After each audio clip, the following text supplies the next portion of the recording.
ऐसे में भगवान कृष्ण का जीवन चरित्र सहज ही याद हो आता है। मथुरा की एक कैद में माता देवकी के गर्भ से जन्मे कृष्ण ने अपने आचरण से मानव जाति के सामने कई ऐसे उदाहरण रखे जो जीने की राह दिखाते हैं।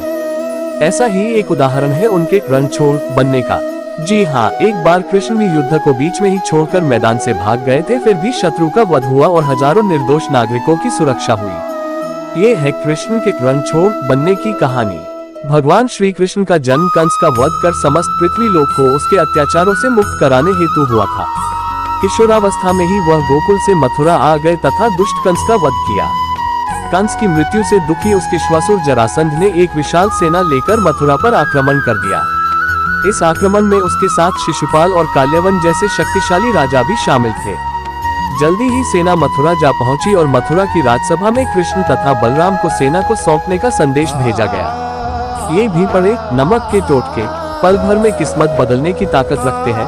नमक के ये उपाय इस युद्ध को टालने तथा मथुरा के निर्दोष नागरिकों को बचाने के लिए कृष्ण ने रातों रात वहाँ से सैकड़ों किलोमीटर दूर समुद्र में एक नई नगरी द्वारिका का निर्माण करवाया।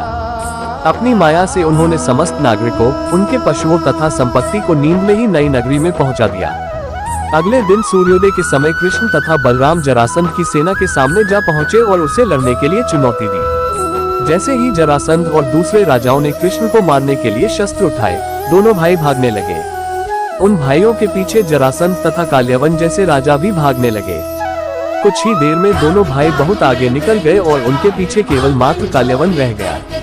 उसे देवताओं ने वरदान दिया था कि उसकी हत्या किसी अस्त्र या शस्त्र से नहीं होगी। ऐसे में वह निर्भीक था और लगातार कृष्ण का पीछा करते करते एक गुफा में जा पहुंचा।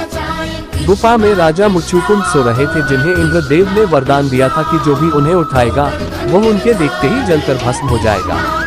वहां पहुंचकर कृष्ण ने सोए हुए मुचुकुंद पर अपना पीताम्बर डाल दिया और स्वयं छिप गए। काल्यवन भी वहां जा पहुंचा और सोए हुए राजा मुचुकुंद पर पीताम्बर देख उन्हें ही कृष्ण समझ बैठा। उसने मुचुकुंद को उठाने के लिए लात मारी, जिसके कारण उनकी निद्रा खुल गई और उनके देखते ही काल्यवन वहीं पर जलकर भस्म हो गया। तत्पश्चात कृष्ण ने राजा मुचुकुंद को अपने चतुर्भुज स्वरूप में दर्शन दिए और उन्हें मोक्ष पाने का वरदान दिया।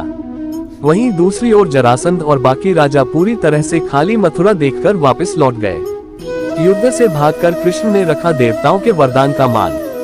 कृष्ण चाहते तो स्वयं भी काल्यवन और अन्य अधर्मी राजाओं का वध कर सकते थे, परंतु देवताओं के दिए वरदान का मान रखने के लिए ही उन्होंने काल्यवन को राजा मुचुकुंद के हाथों मरवाया। इसी तरह बाद में जरासंध का वध पांडु पुत्र भीम के हाथों करवाकर भूधरा का भार कम किया। इस तरह कृष्ण ने दिया दुनिया को उदाहरण। इस कहानी के बाद कृष्ण के नाम के साथ हमेशा के लिए रणछोड़ जोड़ दिया। कृष्ण की इस कहानी से सीख मिलती है कि अनावश्यक ताकत का प्रदर्शन नहीं कर बुद्धिबल से काम लेना चाहिए।